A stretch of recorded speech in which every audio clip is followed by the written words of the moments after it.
Hello दोस्तों, शुरू करते हैं अपना चैप्टर ह्यूमन रिप्रोडक्शन का लेक्चर 4।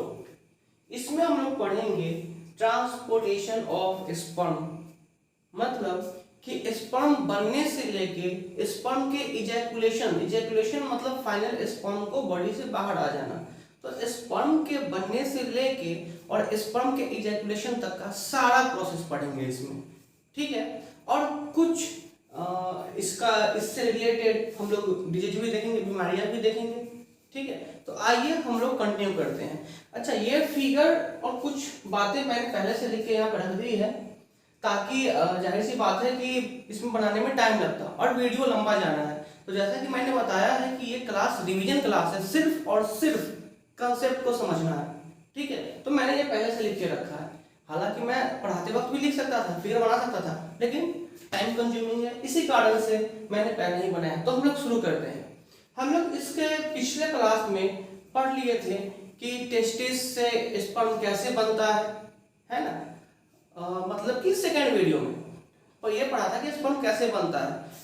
तो आज उसका ट्रांसपोर्टेशन देखते हैं। तो हम लोग पढ़े थे स्पर्म बनता है टेस्टिस में। टेस्टिस में कहाँ? तो टेस्टिस में सेमिनिफेरस ट्यूब्यूल्स में। तो इसका मतलब अगर हम बात करें टेस्टिस तक ही, तो टेस्टिस तक में कैसे स्पर्म बना ये देख लीजिए। अब वहां से कैसे ट्रांसपोर्ट होगा ये देखते हैं। तो वो सेमिनिफेरस ट्यूब्यूल से निकलते हुए उससे एक पतला सा डक्ट था, ठीक है, जिसको हम लोग बोलते हैं ट्यूबुली रेक्टाई। वहां से होते हुए सारा सेमिनिफेरस ट्यूब्यूल से स्पर्म बना हुआ स्टोर होता है टेस्टिस में। वहां से 8-10 एक ट्यूब होता है, डक्ट होता है, जिसको बोलते हैं वैसा इफरेंसिया, जो फिर कनेक्ट होता है एपिडिडमिस से। एपिडिडमिस के 3 पार्ट, कॉर्पस, कैपेट, कॉर्डा।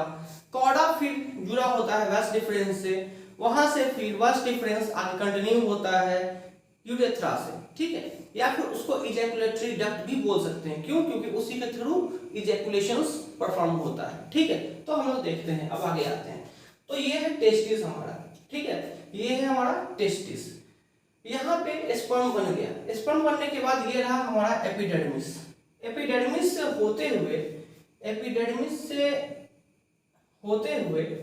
ये वास डिफरेंस में गया, ठीक है। ये है हमारा पूरा वास डिफरेंस।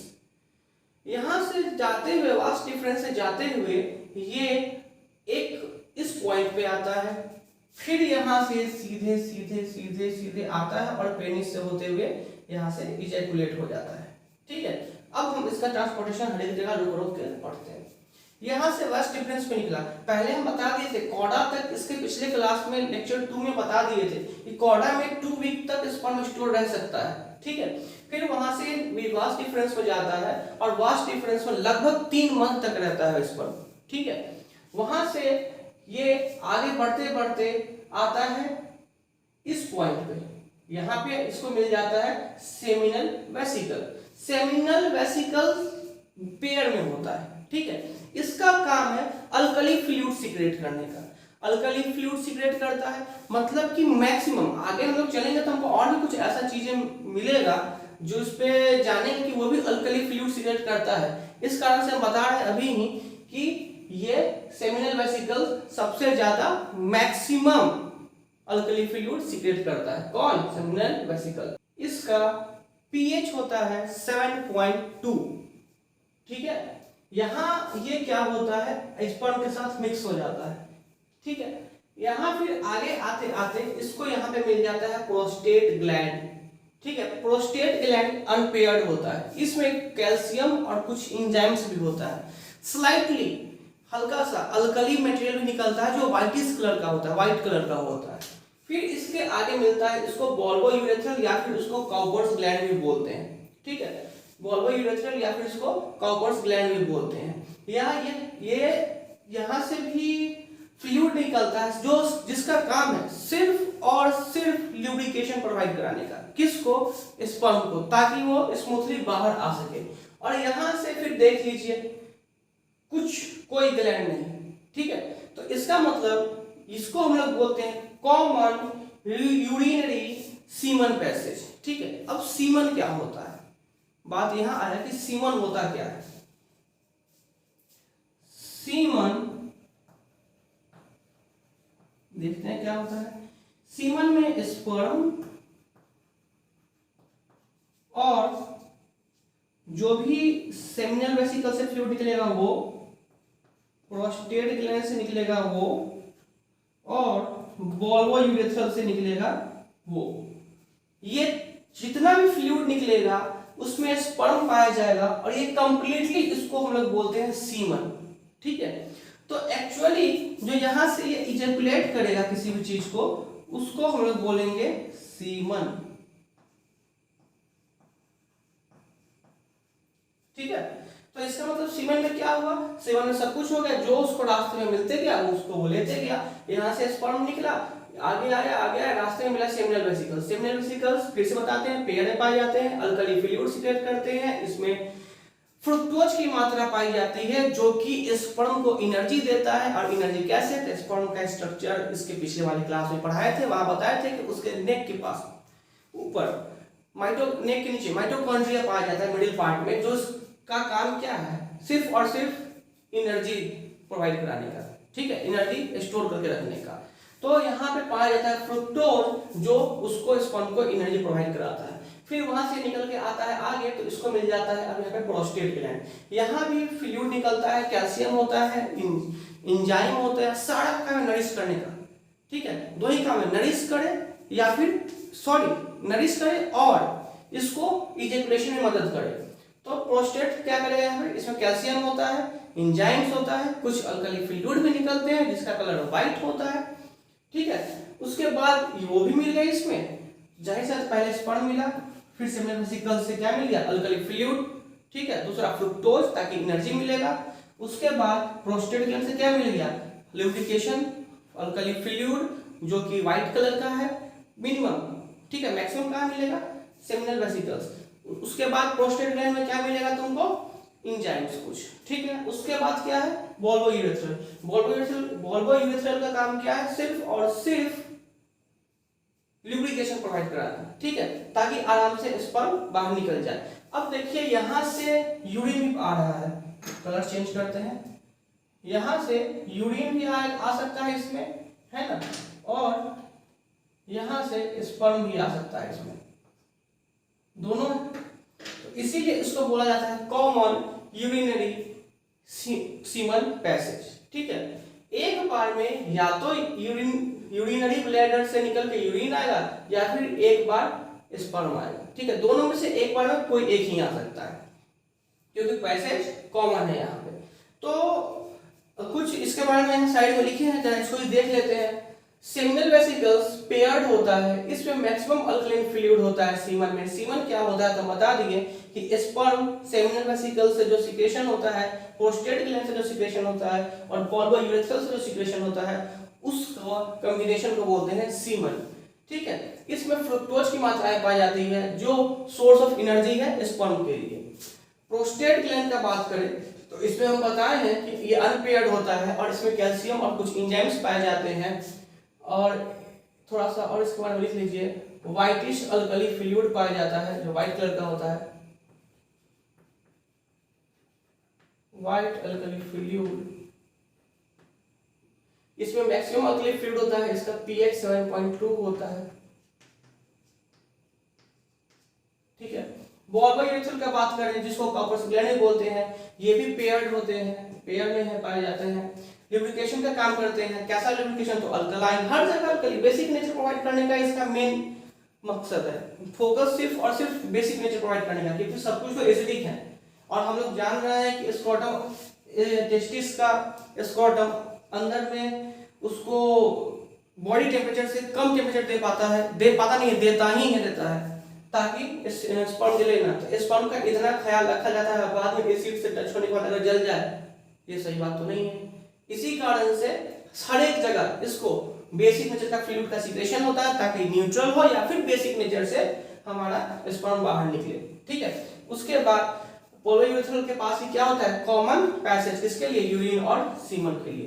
तो ये हमारा पूरा क्या था, ट्रांसपोर्टेशन ऑफ स्पर्म। हालांकि हमको पता है यहाँ थोड़ा कॉम्प्लेक्स लग रहा है, अभी इसके बाद वाले बोर्ड पे हम थोड़ा शॉर्ट करके एक वे में पढ़ाएंगे, तुरंत समझ में आ जाएगा। ठीक है, अभी हम लोग देखते हैं, अब हम लोग आगे आते हैं। ये है हमारा एक्सटर्नल जेनिटेरिया, ठीक है, जिसको हम लोग बोलते हैं पेनिस। और पेनिस के अंदर से ही, यूरेथ्रा से ही हमारा यूरिन हो या फिर सीमन हो बाहर आता है। हम लोग यहां तक उसको वो सीमन नहीं बोलेंगे, हम लोग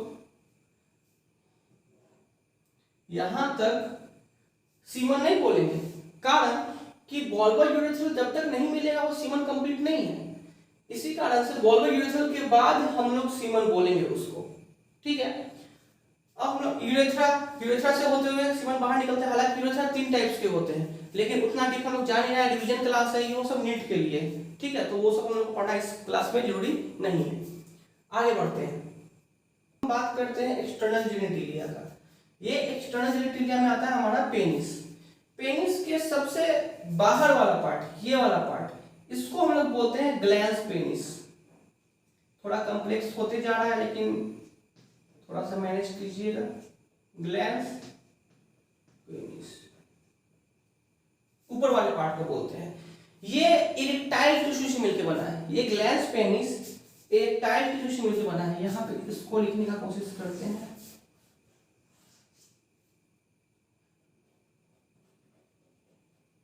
एक ग्लैंस पेनिस मिलकर बना है इरेक्टाइल टिश्यू से।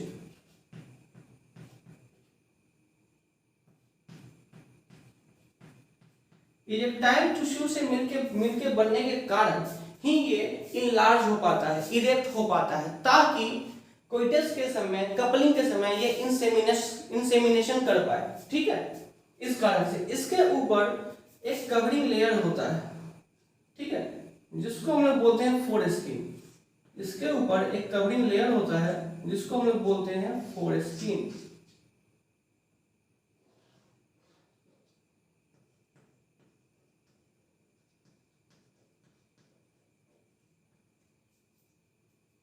ठीक है,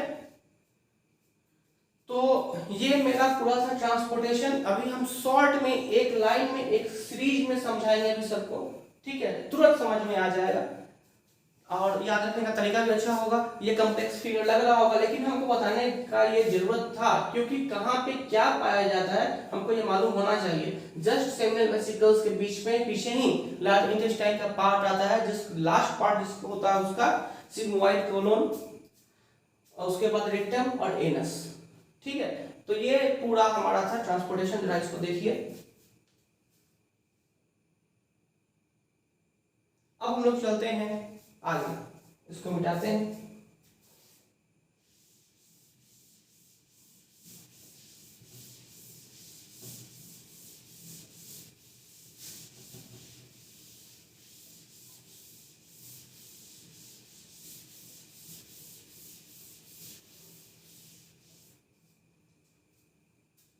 अब कैसे ट्रांसपोर्टेशन हुआ जरा हम लोग देखते हैं इसको।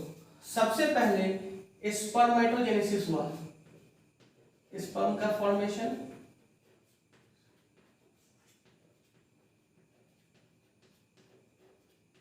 सबसे पहले स्पर्मेटोजेनेसिस हुआ, ये कहां हुआ?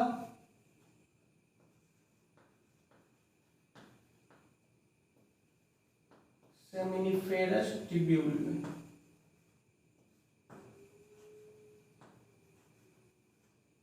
ठीक है। यहां से ये निकल के कहा गया? ट्यूबुली रेक्टाई।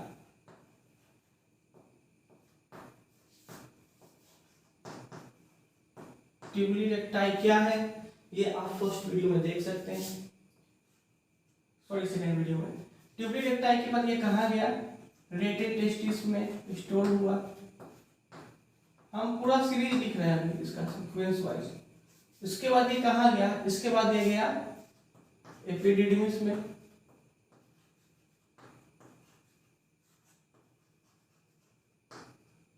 उसके बाद ये कहा गया? उसके बाद गया, सॉरी एपिडिडमिस से पहले वसा डिफरेंशियल,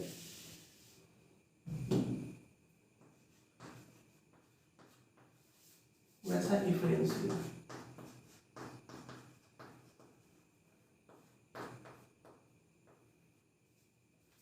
उसके बाद ये गया एपिडिडमिस में।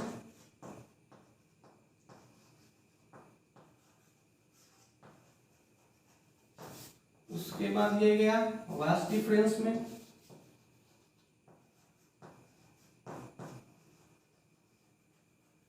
उसके बाद ये गया इजैकुलेटरी डक्ट में,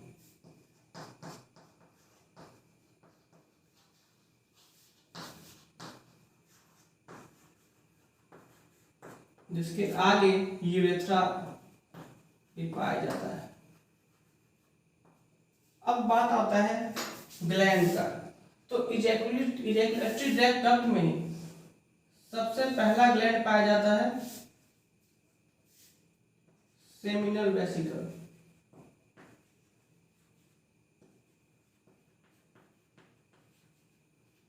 इसके बाद रास्ते में ही मिल जाता है इसको प्रोस्टेट ग्लैंड।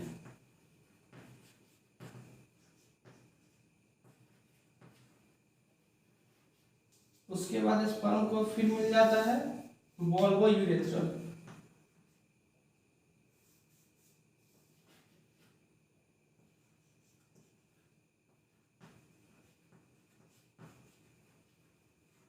जिसको कॉपर ग्लैंड ही बोलते हैं। इसके बाद इसको मिलता है एक्सटर्नल जेनिटिलिया, जिसको हम लोग बोलते हैं पेनिस, और यूरेथ्रा के थ्रू ये फिर बाहर आ जाता है। तो कुछ इस तरीके से इसका स्पर्म का सीक्वेंस चलता है, देख रहे हैं, कुछ इस तरीके से।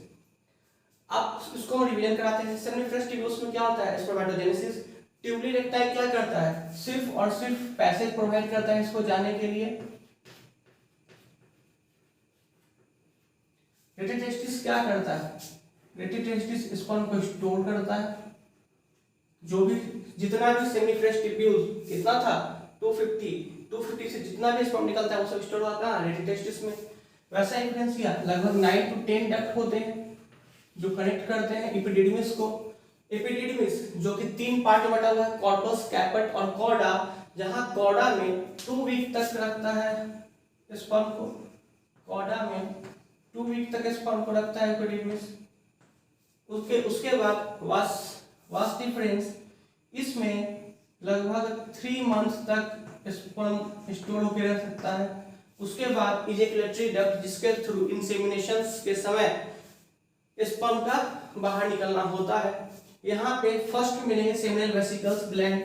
ये हम बता चुके हैं इसके पहले वाले में, पेयर में होता है, अल्कली फ्लूइड निकलता है जिसका pH 7.2 होता है। यहाँ से फ्रुक्टोज निकलता है जो सोर्स ऑफ एनर्जी का काम करता है स्पर्म के लिए। उसके बाद मिलता है उसको रास्ते में प्रोस्टेट ग्लैंड, जहां से मिलता है इसको कैल्शियम और एंजाइम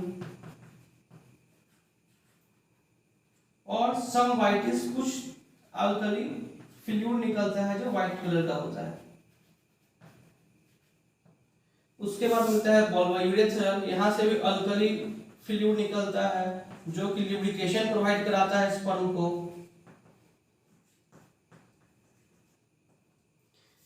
अब पेनिस ये इरेक्टाइल टिश्यू से मिलकर बना हुआ है, जिसके कारण इंसेमिनेशन ये कर पाता है, और इंसेमिनेशन के दौरान ही क्या होता है, सीमन इजैकुलेट होता है।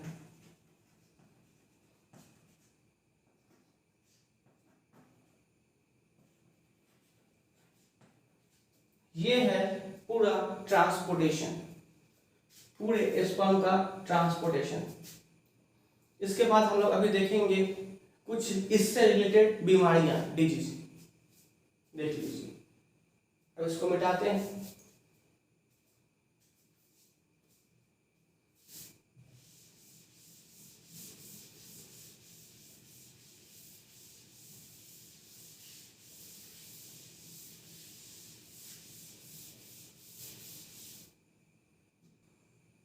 ये कुछ डिसऑर्डर है, ओलिगोस्पर्मिया, एंजियोस्पर्मिया, एस्थेनोजोस्पर्मिया, टेराटोजोस्पर्मिया। ठीक है, हम लोग देखते हैं कि इस बीमारी में क्या होता है। इन बीमारियों में ओलिगोस्पर्मिया में क्या होता है, नंबर ऑफ स्पर्म पर इजैकुलेशन, हर एक इजैकुलेशन में नंबर ऑफ स्पर्म काउंट कम हो जाता है। कितना हो जाता है, 80 मिलियन हो जाता है।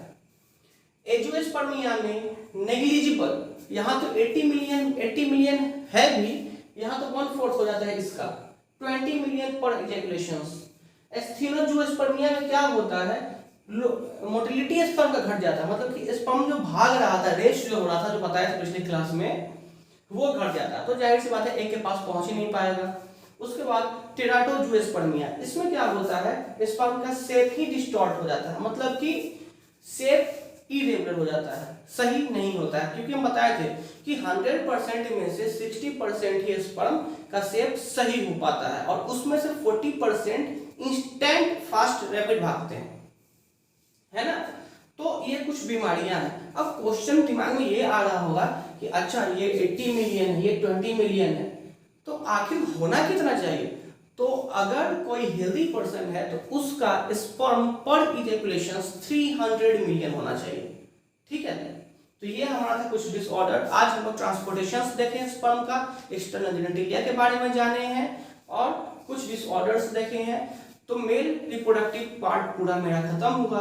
अब नेक्स्ट वीडियो में हम लोग पढ़ेंगे फीमेल रिप्रोडक्टिव पार्ट। पहले हम लोग उसका स्ट्रक्चर, उसका नाम, उसका फंक्शंस के बारे में जानेंगे, उसके बाद आगे फर्दर देखेंगे कैसे कैसे क्या क्या पढ़ना है, चलेंगे आगे, ठीक है। तब तक के लिए धन्यवाद।